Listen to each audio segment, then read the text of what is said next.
Yesu wanje sinomwizesha Nivyo. Yesu wanje atuma mbunesha Nivyo. Nivyo Yesu wanje arandemesha Nivyo. nirunga aramvugisha ni uko umupastor yigisha ata beat ihari ubwo mu rapeur nawe akigisha harimo beat ego ikindi naco hari hahandi hantu iyo uvuze ati ngo hip hop ngo n'umudiho wazanywe na shetani kenshi hari ikosa uba uri kurakora kuko shetani ubu mwise umuremyi shetani nawe si umuremyi shetani arakopya ko bayakira uko ariko kose ndamaze kuvyibonera yuko hariho abajene benshi bama bahinduka biciye muri hip hop kubera iki tuvuga ururimi bumva.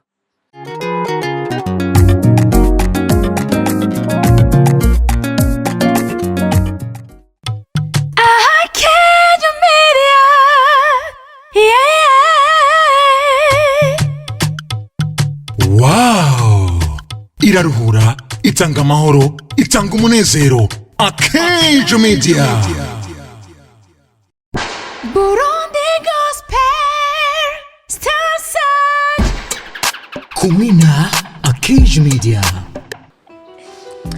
Bonjour cyangwa bon après-midi bakunzi ba Akejo Media ndiza ko muri mumeze neza mukomeye nange ndi fresh sana Imana yabikoze ndi muzima nongeye kuba ikaze kandi kuri Akejo Media mu kiganiro Burundi Gospel Star Search aho tatu kumwe n'abandi batandukanye abanyempano bakomeye abacuraranzi abakozi b'umuziki cyangwa abayiririye bo giti cyabo cyangwa mu makorali ndiza ko muzagira ibihe byiza uno munsi kumwe n'umu rapeur kumwe n'umuntu aririmba hip hop wa mudiho mukunda wa mudiho uryoshe wa mudiho utambika abantu bakundwa abantu biyumvira gose kugira dushimishije kuko abantu bafite impano idasanzwe uko n'indirimbo bandika usanga hari amajambo agenda arisubiriza nk'amara amadi amakri ndiza ko muzagira ibihe byiza reka wenda basabe mudukurikirane ntimurambigwe Azagira ibihe byiza ni jewe Keza Fleur ya Audrey kuri micro za Akejo Media nimba naho uri umuntu ari ukiraba kuri Akejo Media ari curi yawe ya mbere tugire subscribe cyangwa sabone nimba naho usanzwe umuntu wacu tugire commentaire tugire like tugire share kugira ngo kino kiganiro gishikare gushikira abantu benshi bashoboka uzoba ukoze cyane reka bamunyemerere rimwe na rimwe twakire umutumire wacu ndakuramukije Keza Audrey umeze neza ndaho ndashima Imana ndabibona nawe umeze neza ndashima amarori yawe asa na jaune mama amarori yawe na y'amaso na estoma na iki amarori yose na y'amaso ntigeragira irindi zina kiretse ati arimo umuti n'abagwayi b'amaso gusa yanje se y'abagwayi b'amaso gusa na y'amaso ariko ni style ntabwo usanzwe ugwaye amaso ntarigeze kuyagwara mugabo ntangwaye ariko ni fresh urameze neza nukuri ndaho ndashima wow ndamukiza abakunzi ba Akejo Media turabaramukije bakunzi ba Akejo Media amahoro y'Imana bane namwe ngigwe ko ni present nta kibazo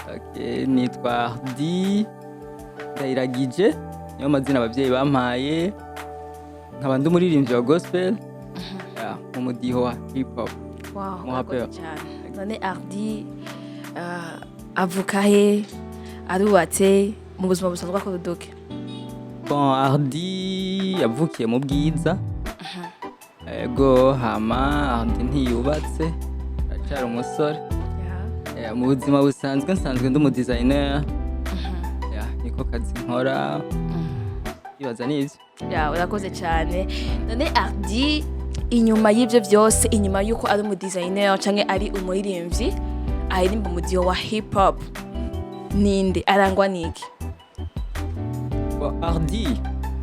Ardi n'umuntu arangwa icyambere n'inkuru nyinshi fashe nk'akarorero reka mpere mu bikorwa by'Imana kenshi tumenyereye kubona abaririmbyi cyangwa umuntu yitwa ngo n'umuririmbyi aja muri chorale cyangwa umudesigner muri eglise akaja muri media ariko jewe nibereye muri Sunday school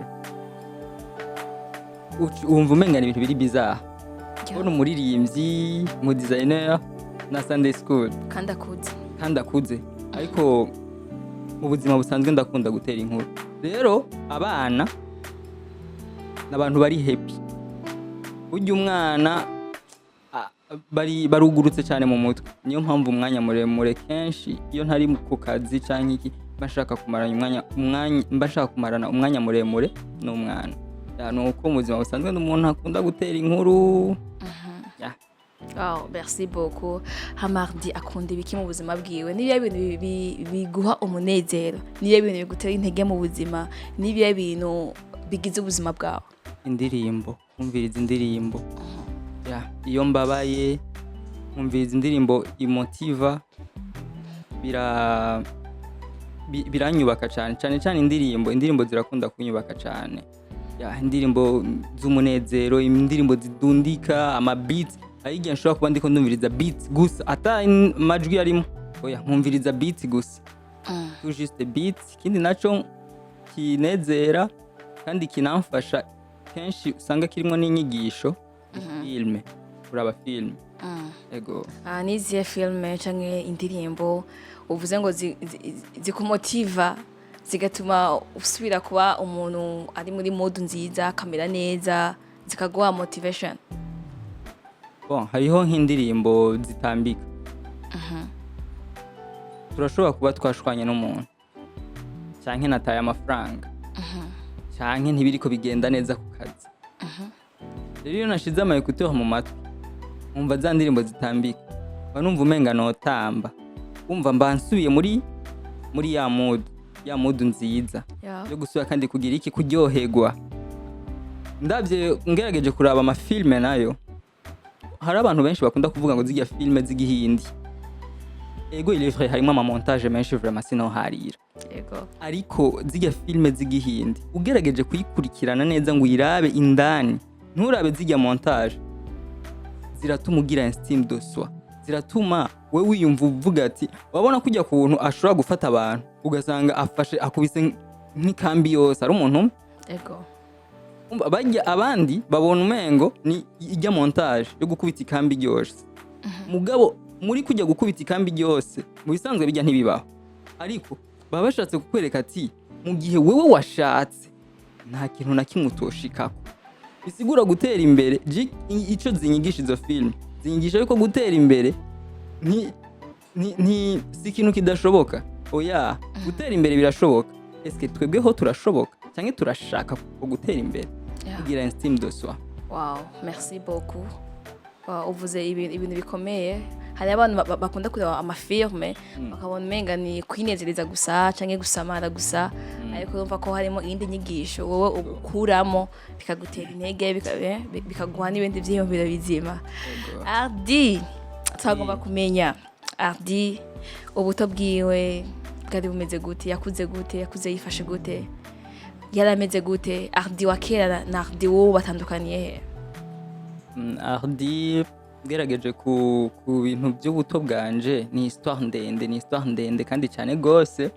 Gusa Ardi ngerageje kubicagagura, Ardi wa kera yari wa Ardi umwana wa mama. Twaba ahantu mu rugo, rero ubwo rugo twe twabamwo jewe nakuze nkunda mama cyane kandi n'ubu ndakunda mama cyane gusumba ikindi kintu cyaco cyose. Rero mama nawe muri ubwo rugo twabamwo hakaba hari abantu bagira iki bamudeteste, bamwanga. Rero je nanje wanse mama ico gihe naje wabugize iki wabunyanse cankura ndi umwana w'inyakame. Kuvuga mu rupango sinaharangwa, wasanga nagiye kuyerera iki niki. Ardi wa kera mu bisanzwe Ardi wo mu bwana ni umwana ataguma hamwe. Singende ngo nibeshere ngo naritonda, je sinitonda vraiment. Sinitonda. Ari umuguruguru narayerera. Narakunda kugwana. Mugabe ivyo byose nabigira kubera sinshobora kuguma mu rugo. Kubera mu rugo nta bantu dufise dukina, mu majambo make nta bagenzi. Nari mfise. Nico gituma kenshi abagenzi ndashimira cyane naho nawuhevye nkababara. Football narayihevye ndababara. Je nakinye football kuko niho hantu nabonye abagenzi, niho hantu nasubiye kubona famille. Mwisanzwe nari nshaka nkiri umuto, nari nshaka ahantu sinzi kumaze kubona umwana abashaka ahantu ashika bakamwiyumvamwo bakamwemera. hahantu ashika bakamwakira na bwa buguruguru bwiwe bwose na kwa gushwana nari umwana akunda gushwana kugira iki mugabo nari nkeneye ahantu banyakira uko nyene kandi nari nkeneye ahantu bataza gufata ibibazo by'iwanje ngo babishiremo mama ko wihenze gusa ugashaka kumera nk'ushaka kuvogera mama y'uwanje ico twaragive kandi wasanga tudahoza rero mu majambo make Ardi wa kera yarakubagana Ardi wa kera yari umufootballeur yarakina umupira kandi yarakunda umupira ikindi naco Ardi wa kera nta bagenzi benshi yarafise Ardi wa kera yari umwana kumigwa wa kera yari umwana umenga ni nyakamwe umengo nta bajama afise na babajama nashobora kuronka wasanga ari babajama babandi bavuga bati bajya abana bijya ibintu bakora wapi kweli bajya abana umenga na indiscipline bajya abana kijya gihe sasa rero kera umwana avuga igiswahili bacu bamwita ko ari umudiscipline rero nanje nari nibitiye abagenzi nkabo nyene gusa yewe bacu banyita ngo ndi umudiscipline bacu banyita ngo ujya wavuka mu bwiza na ningene sasa navuka mu bwiza kandi kenshi wasanga umwanya munini ndawumara muri abo bana rero byarangora cyane gushobora kugira iki kubaho n'abantu kuko usanga ngeze mu rugo barakunda kundega cyane n'ikintu cyabaye atariho ndi bacu bavuga ko ije nagikoze mutama nawashitse ntiyanabaza narakubitwa naragigiti umva nemo nuko wambaje nubu na Ardi ubu Ardi ubu nawe Ardi ubu n'umuntu ahugiye cyane mu kazi n'umuntu ahugiye mu kazi n'umuntu buri mwanya ahantu abari aguma yiyumvira akazoza kiwe aguma yiyumvira ati ejo bizogenda gute ni Ardi aguma yiyumvira ati ndakeneye gutera imbere kandi birashoboka nkuko nakubwiye nkora ndavyiga murajya amafi donc ni Ardi afise umwete wo gukora wo kugira iki ikindi naco ni Ardi akorera Imana ni Ardi muri uko gukorera Imana yaharonse abagenzi kandi abagenzi beza abagenzi babandi batavuga bati ngo abani baba ngo ni bya bidoma ngo wapi ngo n'abandiscipline Swahili ngo n'abaswahili ngo ni biki oya antuka Ardi ubu ahadarakijwe arubaha Imana nawe yaramugiriye neza iramuha abantu iramuha abagenzi bamwibuka abagenzi bamufata nka famille antuka Ardi w'iki gihe vraiment atandukanye no akera ameze fresh sana wow katuvuga ati Imana ishimwe ni byiza ko umuntu akura umuntu agahinduka uko yari ejo bigahinduka akaba undi muntu munsi felicitation ndumva wateye indi ntambwe reka wenda kwakira mu kiganiro nyezina ikiganiro cyacu Burundi Gospel Star Search aho twari kumwe n'abaririmbyi indirimbo Mpimbazamana muri abo baririmbyi Mpimbazamana nawe ukaba urimo nk'umu rapeur cyangwa umuririmbyi aririmba umudiho wa hip hop kumenga uwo mudiho ntabwo wakigwa neza n'amashengero nka yose bon buri muntu wese arafise proposition y'ingene abona ikintu sivyo hariho ahantu sinzi twese twarize muri Sunday school barigeze kutubwira ngo shetani yaririmba amajwi angahe ko 12 ntihenze 18 nanga ahubwo 18 mba nihenze ni 18 sivyo ariko no munsi umuririmbyi wa Danger aririmba amajwi angahe sinibaza ko arenzane ane none ayo yandi 10 yagiye je pas okay ikindi ndiko ndakubaza ndiko ngerageza kwishura ico kibazo ikindi naco hariho ahandi hantu iyo uvuze ati ngo hip hop ngo n'umudiho wazanywe na shetani kenshi hari ikosa uba uriko urakora kuko shetani uba umwise umuremyi shetani nawe si umuremyi shetani arakopya kuko tugiye kuraba n'izi ndirimbo bavuga ngo nizo ngo zigenda buke buke hariho n'indirimbo za sekila zigenda buke buke rero hip hop umuhapeur kuri jewe umuhapeur wa mbere natanguye kumenya ni Prince Machine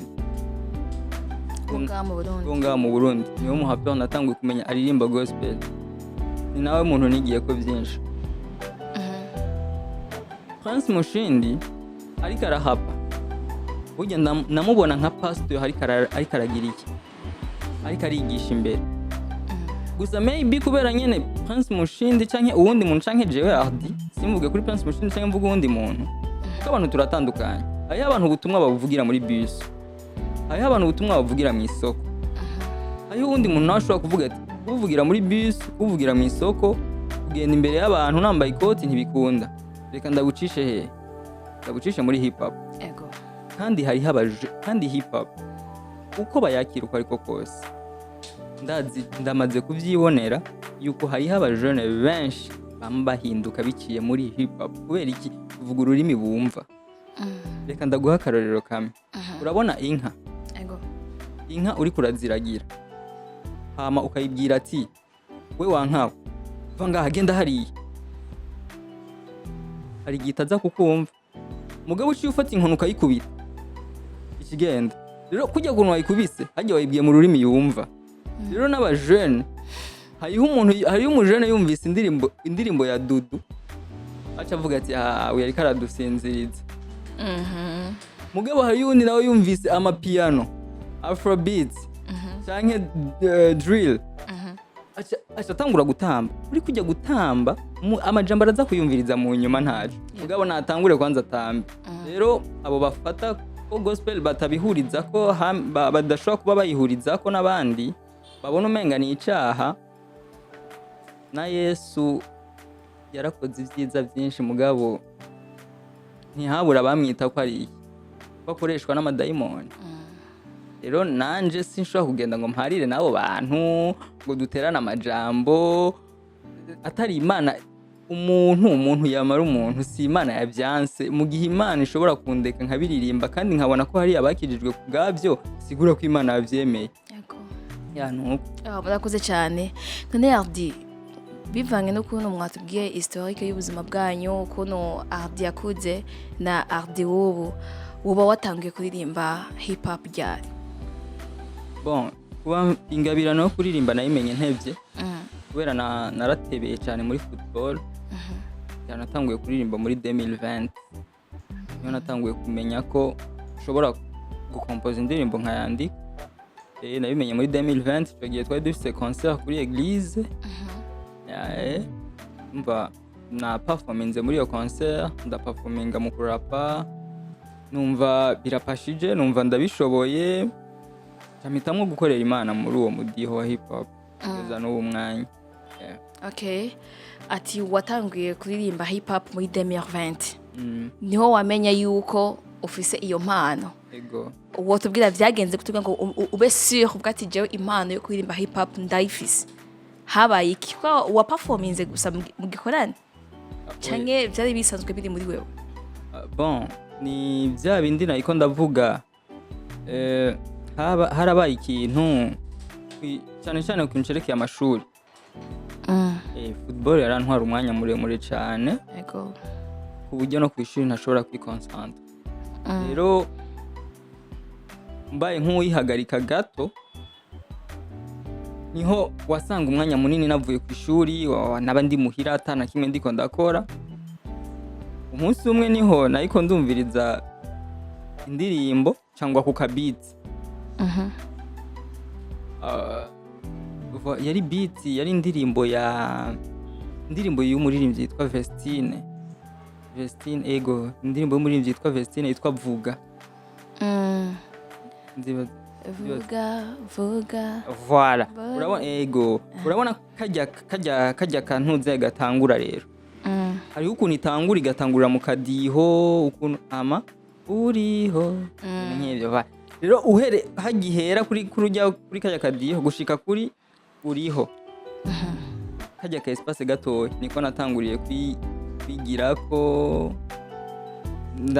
ndandika utujambo nanditse utujambo ndiko ndayivuza mu telefone ndiko ndaturirimba petit frère aranyumva avuga ati ngo iyo ndirimbo ngo baragize featuring ngo baragize remix yayo avuga ati wapu tuno tujambo Jane yandiki ngo wewe ngati gusubiramo kandi twumve ndasubiramo kandi mpejeje gusubiramo acavuga it's all about spirit. Ako kajambo ndazura mu kumva niko namankoresha nako naciye mfatira aho nyene it's all about spirit. So it's all about spirit. Kambandanye nandika uko nyene muri uko kwandika nsanga nevoliwe nguma nandika urumva nanditse akantu k'imisegonda ingahe ndandika ku munota ndandika iminota 2 iminota 3 uko nyene banavuga ko ni Imana hanini yabimfashije ni Imana ni gihe cy'Imana cyari kigeze ngo nyereka ati burya urashobora no kunkorera naho football byanse wewe wonkorera bigapasa. Ok, merci beaucoup. Ardi ducishize ko aka rap kambere wahereye ko nimba arakorereka ko muri vuga canke nimba arakandi wahereye ko kugira ngo tubandanye ikiganiro abayiko hadukurikirana bamaze kumva umu rapper wacu ukuntu abikora. Aka rap kambere natanguriye ivyacika murambabarira ko nakakera gerageza. Okay.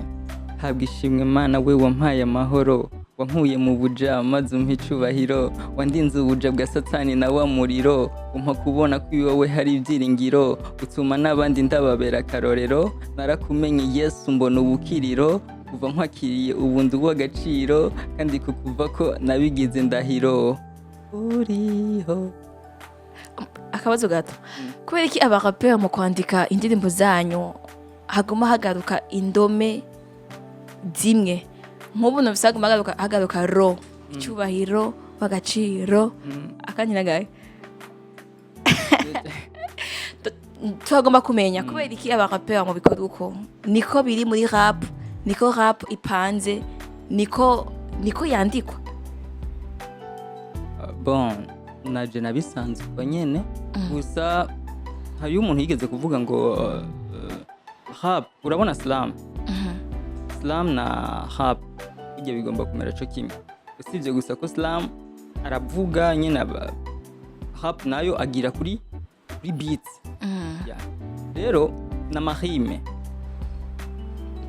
umva ni hari iyo maroro na mahime donc ni rime ni rime hayo n'ukuntu izo roro hayo n'ibindi bita amastrofe amahime n'amastrofe umva ni ibintu birebire mugabo ahanini rap itagira rime ntiryoha rap itagira rime ntitesa ego mu bisanzwe rap ego urashobora gushikiriza kandi message igapasa mugabo rap sans rime vraiment wapi mvuca umenga n'ibindi bintu uri kuragira nyene sinzi ko umaze kuvyumva jiwaze nk'ubu iyo mvuga ati habwa ishimwe Mana we wampaye amahoro ega Mana we urakomeye ngarare umva ucumenga ni mugabo ugera aho voilà aho sasa ni naho aba rapeur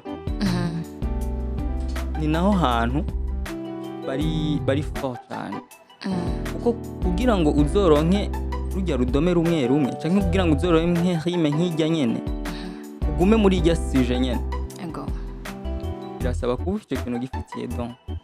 Bakoze cyane aba rapper ari ukuntu mura mwandika amajambo ari tusho ukuntu cyangwa amajambo yimbitse bakunze kuvuga yuko aba rapper benshi banywa urumogi cyangwa inzoga kugira ngo bikunde baronke imistari ikomakomeye. Bega icyo kintu nk'umu rapper usanzwe uri muri iyo domaine byoba ari byo canke ayo majambo muyakura hehe ubu uri umusomyi wa Bibiliya ufise ibitabo usoma nuko uba waratahuye gose ijambo ry'Imana.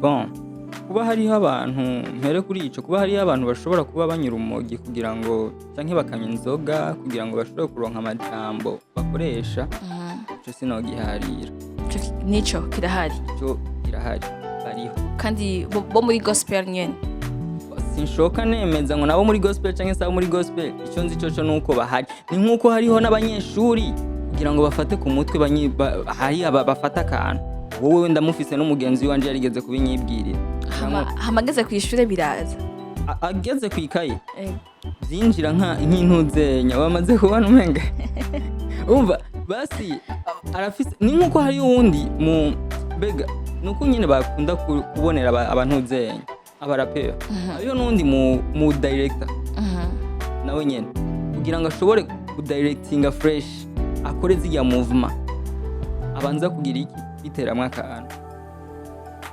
mugabo uko niko we baba yaramenyereye.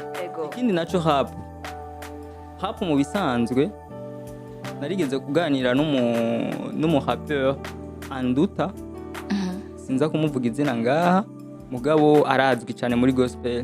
Yambwiye ati ni byiza nka rap kwiririmba kwanza mu rurimi uzi neza, ntugende kuririmba mu gifaransa atagifaransa uzi. Rero rap dufatiye nko kuri rap ya gospel kuko ni nayo ndimo, ntibisigura ngo ni impaka ngo ubugize ego.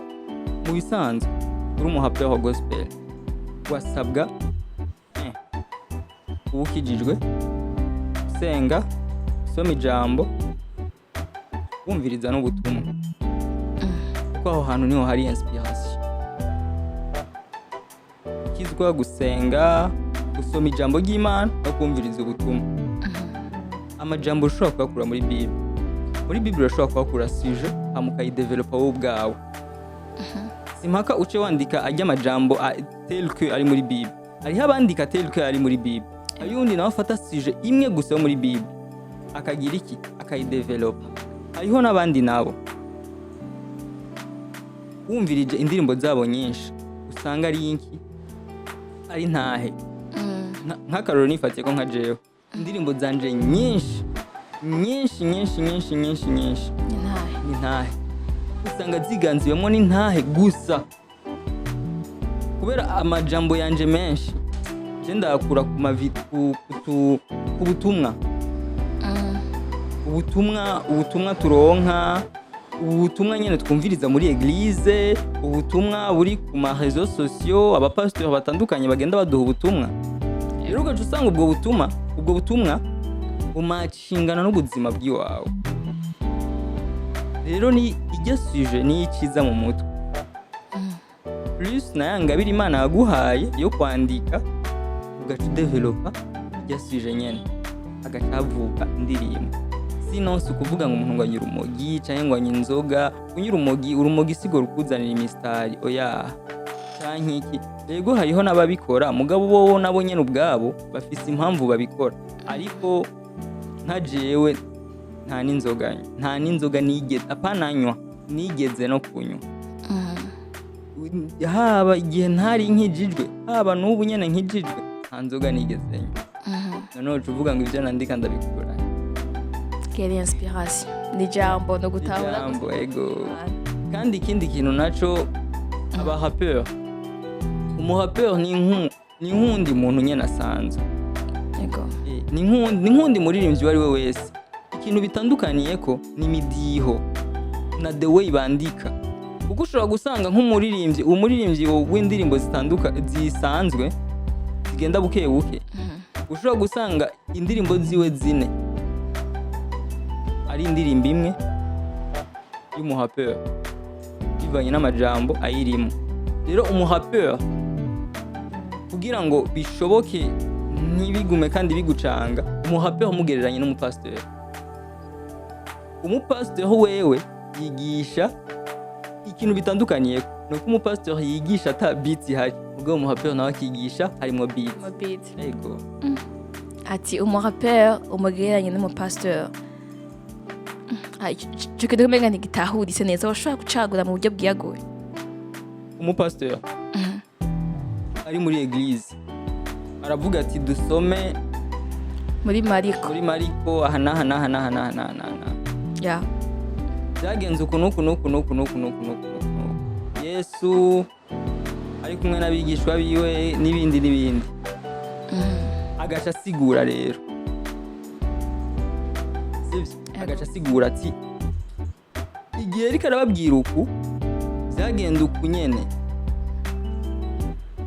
abwira Petero uku cyo bigenda ko yashaka kumusigurira ko bimeze uku donc arasigura kinjira indani yego ijambo akagimba indani akabigusigurira neza ugatahura icyo yashatse kuvuga.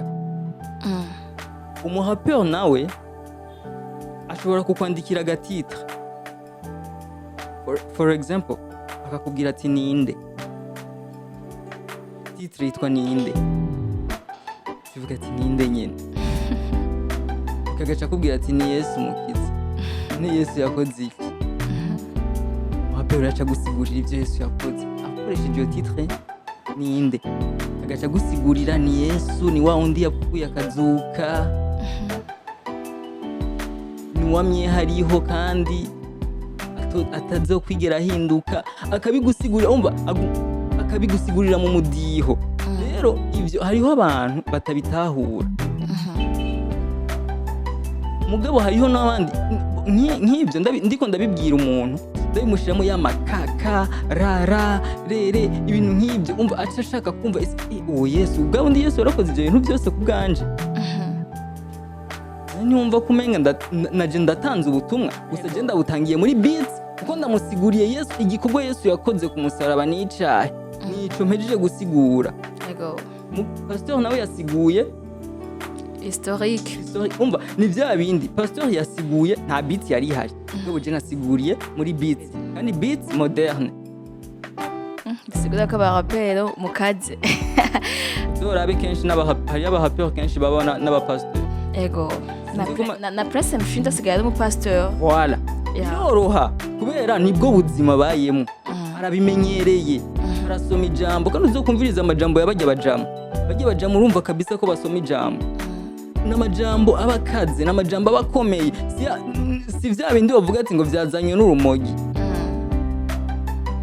Ntivyazanywe n'urumogi kuko urumogi ntiruri mu ijambo ry'Imana. Ni inspiration yavuye ku Mana. Sasa abantu kenshi turaba apparence y'umuntu tukagereranya umuntu n'ingene turiko turamubona, ariko hari ijambo mu gifaransa bavuga ngo l'habit ne fait pas le moine. Burya kuba umuntu yambaye ikoti ntibisigura ko ari umweranda. Hariho abantu bambara amakoti birigwa barahohotera abana b'abandi, birigwa bakora ibintu bitari vyiza. Hakabaho n'abandi bantu ubona bambaye bizarrement bagize iki ugashaka kumujudginga, ariko icyo nohanura nuko tureke kujudginga ahubwo twumvirize message kiratangwa. Kubera hariho abana benshi, hariho abajene benshi, hariyo concert yakunda kuba yitwa kuri beat, yarigeze kugenda inshuro zirenga 4. Audrey hariyo abajene benshi bakizwa, ugasanga umujene yari itabi inzoga zari zaramwishe, mugabo agakwegwa n'iki, agakwegwa na beat ya afrobeat. Umva ikintu rege gitangura kubakwega n'icyahi ni beat. Nanugira ngo shetani kugira ngo adufate muri ziga zine ndirimbo adufata gute, adufatisha beat. Yego ziga ndirimbo z'amapiano zihora zirimbwa z'abasauza, eske twe turumva igisauza gusa tubanza kwanza ku enjoyinga beats. Izi beats z'abanyamerika baba bari kubaririmba ibintu bitari vyiza, mugabo tubanza ku enjoyinga beats. Kandi mu gihe twenjoyinze beats no mu gihe tuzoba turiko turumva ajya amajambo icyo asigura ntacyo bizodutwara kuko beat yamaze kugira yamaze kuturyohera. Rero no muri gospel igituma mu Rapeur ndamugereranya n'umupasteur, basi novuga gute aramanipula abajene.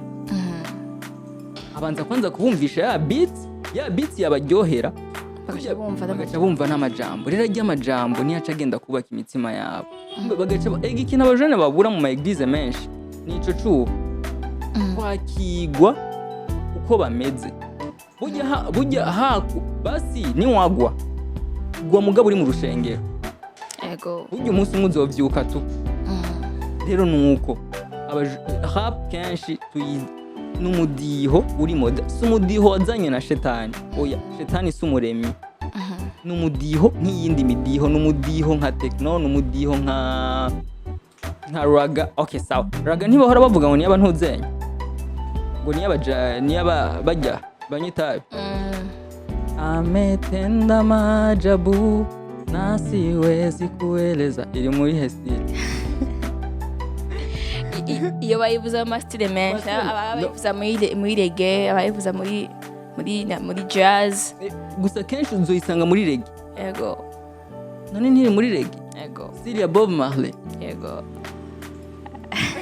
Nawe nyene si umuremyi uko wavuze ko shetani ari umuremyi. Voilà, basi twayimenye kubera bajya nyene. Rero ni style. Izo zose ni style zazanywe n'Imana. Ikintu cyose Imana yaremye ngaha ku isi yakiremye kugira ngo kigire iki, Imana yaremye ikintu cyose ngaha ku isi kugira ngo kiyiheshe icubahiro. Mugabo hari igihe twebwe abantu kubera nyene tutari beza kandi tutamye turi beza, hari igihe dufata bya bindi nyene Imana yaremye tukabikoresha kutariko. None Imana ntiyaduhaye ubwenge. Imana ntiyaduhaye ubwenge kugira ngo tubukoreshe kugira ngo isi ishobore kumera neza. Mugabo no munsi hari abantu bafata ubwo bwenge bakaja muri laboratoire bagakora imiti yica, bagakora amavirus yica abantu. Yego. None twaje tuvuga ngo n'ubwenge tubuce nabwo nyene bwazanywe na shetani.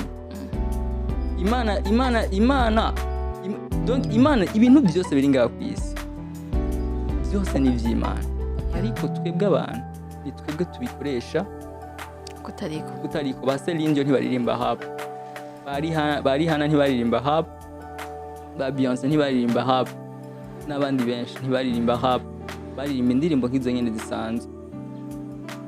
Rero umuririmbyi aririmba indirimbo zigenda buke buke, uririmba hap, uririmba izindi, bose mu gihe bariko baririmba izina ry'Imana bose bari mu gikorwa c'Imana.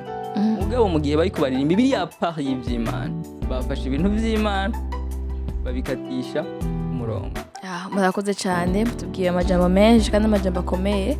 Burya abarapeur benshi ntibakunze kwakirwa nk'abakozi b'Imana bivanye n'ukuntu bagaragara, ndiko navuga physically.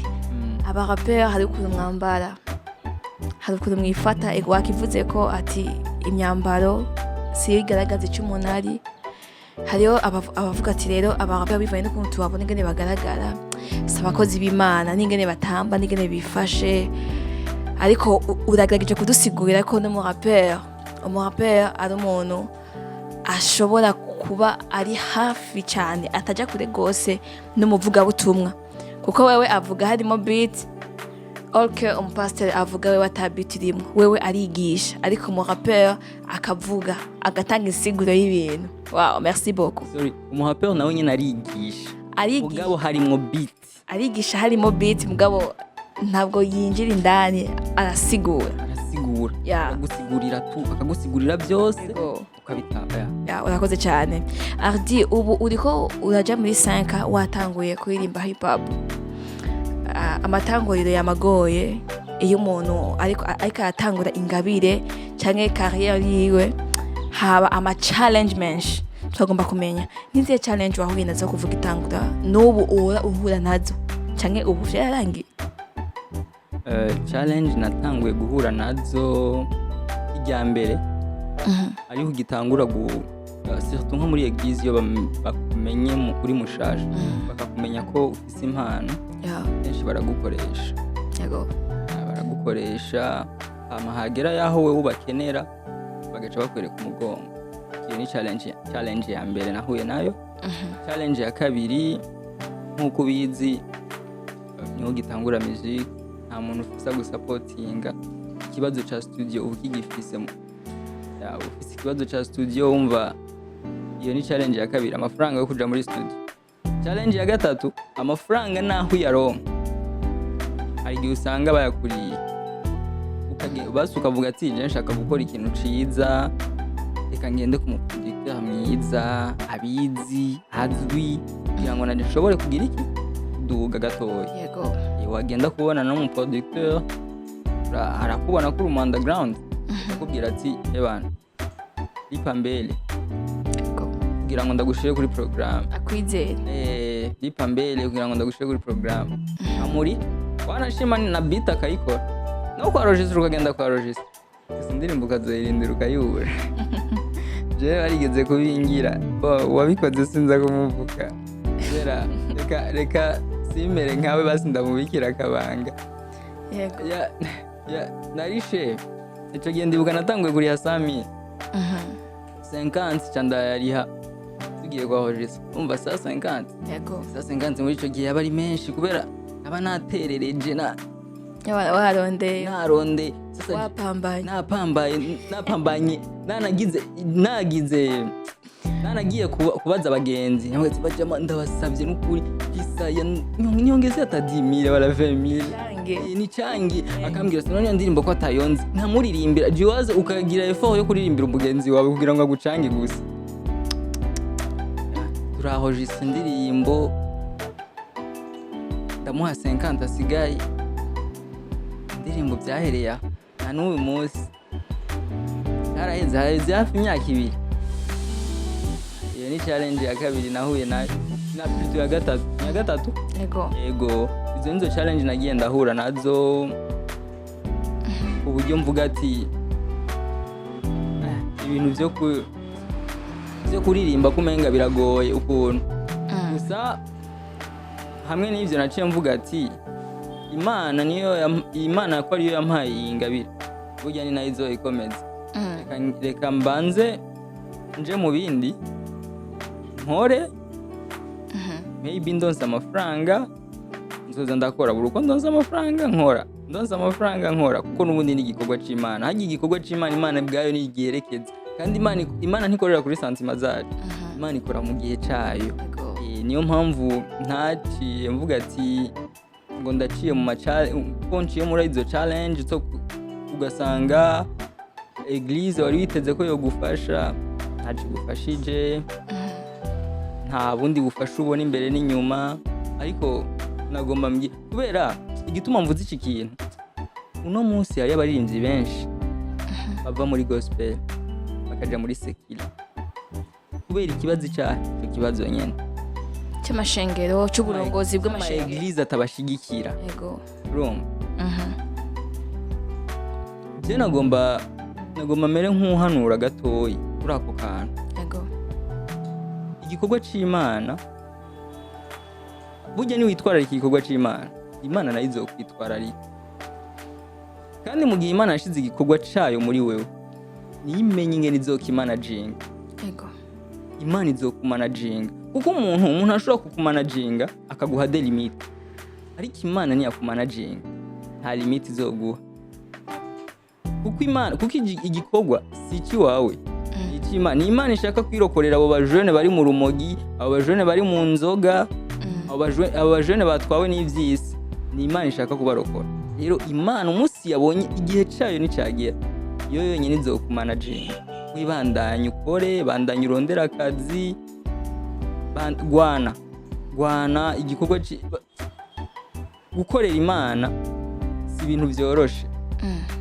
ibintu byoroshe utegerezwa guhura n'intambamyi nyine naco nabwira aba producteurs les amis nukuri abantu tukicirondeza muze muratubabarira nukuri amafaranga tuyaronka twaro Diyo kiringa dusubiye inyuma gatoyi watubwiye ama challenge wagiye urahura nayo ariko ayo akantu kantwengeje ati ugiye gucoresha umuntu waba oblige kumuririmbira kugira ngo yumve iyo ndirimbo kugira ngo agucange bro warakubititse yashobora kubwira ati sasa bro unataka utoe nyimbo man ngo mwengo zishobora gusanga ari za ndirimbo ziwanyu ngo ugasanga ngo ni indirimbo zidashobotse ngo banzuririmbe kwanza numve sasa jiwaze nk'uwo muntu yambwiye ati banzuririmbe wumve ndamuririmbira indirimbo ntayo yigeze abona yaciye anyita ko ndumwese yego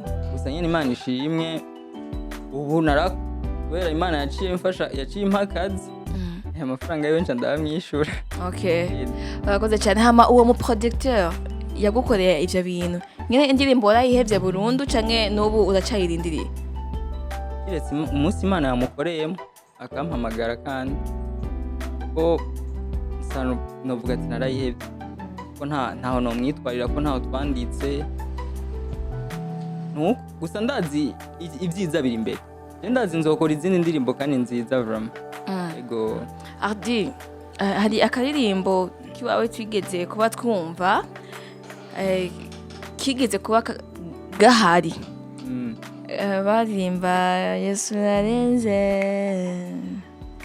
akereshe burabikwiriye ukibuka n'ikibanza cawe ako nje ndakibuka twirimbe rero abajewe ndagufasha tebinzema birimo gusa uraza kukaririmba ako karirimbo ndakibutse mugabo ako nyine uri kuravuga niko ndiko ndibuka ahubwo haya kandi maybe woba wiyibagije jewe kandi ninde Ririmba no. Ninde? Okay. Ririmba abakunzi ba Cage Media. Okay. Fasha uvuga ati ni Yesu mukiza. Ni Yesu mukiza. Uko nyene? Yeah, ni Yesu mukiza. Ni Yesu mukiza. Ni Yesu mukiza. Ni Yesu mukiza. Ni Yesu mukiza. Ni Yesu mukiza. Ni wa wundi yapfuye akazuka yamanutse kuzimu shatana mukubita umushibuka nuwamye hariho kandi atazigera hinduka no mukunzi mwiza cyane wakataraboneka ni Yesu numwe rudende umwe yanyondereye kugira ngo nkundi wari kwiyambura ubwiza bwiwe yari kubande yatisanga ku musaraba no bayuwande ni Yesu mukiza ndi ruhande umize wese ntigera maramara kuko watsabesha akora iby'imitwe yaje tiyumvira kandi niwe kiremesha no mugenzi yo ni henze nzira nkebura anyobora atanande kurara komeye cyane hahira uwo mwakiriye yarandengeye ku buntu n'imbabazi yangiriye ntaho kora ivyo yakoze ntaho vyegereza nta handi nk'iyo iyo yabaye utanabyicuza yose n'umujiri mwiza ntarigera mbona umukunzi mwiza atigera na dekona n'umugenzi mwiza atigera na dekona n'umukunzi mwiza ati Uranchanze. Subire. I'm so sorry. Nari nkanguse ngo Yesu n'umuji. Akini nawe. Okay. Nivyo. Turimbe base nivyo. Okay. Yesu wanje ndamukunda sha. Nivyo. Yesu wanje sinomwizesha. Nivyo. Ego. Okay. Yesu wanje ndamukunda sha. Nivyo. Yesu wanje sinomwizesha. Nivyo. Yesu wanje atuma mbunesha. Nivyo. Yesu wanje arandemesha. Nivyo. Nirunga aramvugisha. Niwe yangize ikiremwa gishasha. Nivyo. Ntakinanira Imana isaha yageze ntiyigera yivuguruza kuco yavuze iyo ariko aravuga we ntafaza pose na Goliath imbere ya Dawidi yarananiwe meze nka Dawidi kuko nanje naracunguwe ndashize amanga kuko nararobanuwe naguze igiciro cyinshi n'uwitwa yawe ni Yesu wanje nzaririmba ibihe byose gitandara kandara narutsa bose inkomezi mfise zirutiza abana b'abantu kuko naratoranijwe kandi nagiriye ubuntu ubutunzi mfise ntibufatiye ku bintu ariko mfise Yesu kuko ni watanga ubuntu Yesu wanje ndamukunda sha Yesu wanje sinomwizesha Yesu wanje atuma mbunesha nivyo Yesu wanje